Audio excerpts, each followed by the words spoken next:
Bonjour les amis. Donc, comme tu sais, avant la semaine de relâche, on avait commencé à répondre à des questions à choix multiples. Donc, avant de te montrer comment on va faire pour répondre à des questions avec des phrases complètes, je voulais revoir avec toi un peu les mots de questions qu'on a vus et je t'ai préparé 2 exercices aussi pour les travailler. Donc, si tu regardes un des mots de questions que tu peux avoir, c'est le qui.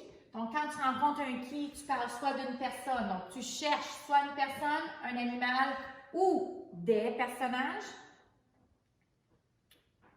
Donc, tu peux avoir aussi une question qui commence par quand. Donc, quand tu cherches un quand, tu cherches un temps. Donc, quelle heure il est. Soit une saison, est-ce qu'on est en hiver, est-ce qu'on est en été, ou un moment de la journée, est-ce que c'est le matin, l'après-midi. Tu as aussi le mot de question où. Donc, c'est un lieu ou un endroit. Donc, si tu as une question qui te demande où se trouve quelque chose, tu sais que tu dois chercher un lieu ou un endroit. Donc, on a aussi le comment. Donc, le comment, c'est un sentiment, comment la personne se sent, comment qu'il est, une description. Donc, comment est le chandail de Jacob. Donc, le chandail de Jacob, il est bleu. Et c'est une façon de faire. Donc, comment on passe l'aspirateur. Donc, ça peut être une question comme ça. Donc, c'est une façon de faire qu'on cherche avec le comment. Combien? Ça, c'est une question qu'on voit souvent aussi dans les résolutions de mathématiques. Donc, on cherche un nombre, une quantité. Le pourquoi. Donc, quand tu vas rencontrer une question avec un pourquoi, ça sera pas long, Phoebe va juste arrêter.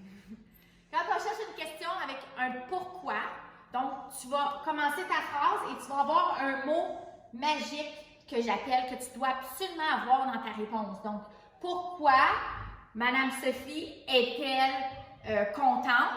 Madame Sophie est contente parce que, et là tu ajoutes ta question. Donc, on cherche une raison.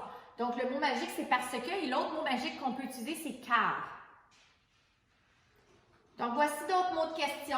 Lequel, quel, laquelle, quel, c'est un choix que tu fais. Donc, laquelle, lequel des desserts veux-tu? Donc, tu dois faire un choix. Tu as aussi le qu'est-ce que, à quoi, de quoi, avec quoi. Donc, des fois, on va chercher, c'est comme une action. Okay? Qu'est-ce que tu fais? Donc, c'est une action où on va chercher aussi une chose. Tu as aussi avec qui. Donc, avec qui, c'est comme un peu comme notre qui. On va chercher une personne, un animal. Donc, ça, c'est des questions, des mots de questions qu'on va utiliser quand on pose nos questions. Ce dossier-là, je vais le mettre sur Google Classroom. Tu vas avoir accès à mes affiches. Et je t'ai préparé 2 petits exercices. Donc, le premier exercice, Mme Sophie a mis plusieurs questions.